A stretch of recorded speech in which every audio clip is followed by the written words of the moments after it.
apakah kerumunan yang terjadi itu harus dicari tahu siapa yang bertanggung jawab dan harus dipidana atau dihukum?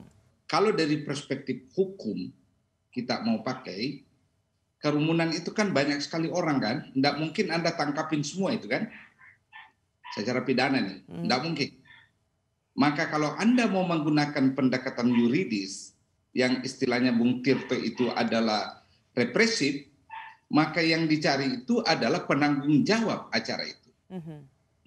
Penanggung jawab harus tidak mungkin Anda memenjarakan setiap orang yang hadir.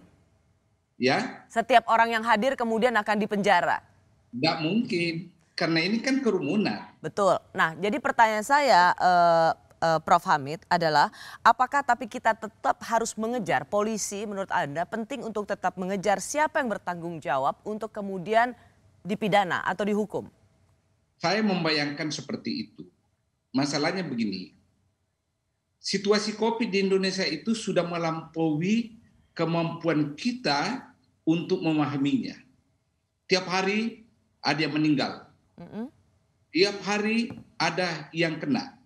Di saat yang sama, kita belum temukan obatnya kan? Ya. Kita temukan vaksinnya.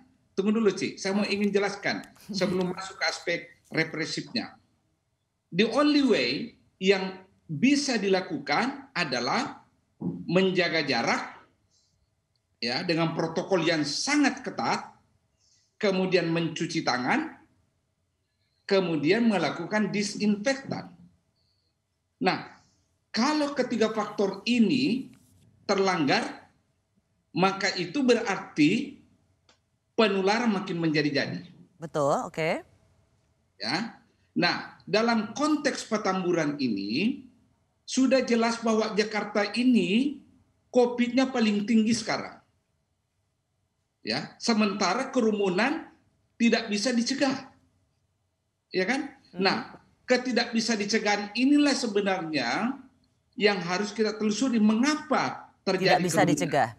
Ya, berarti ada yang mengorganisir kerumunan ini.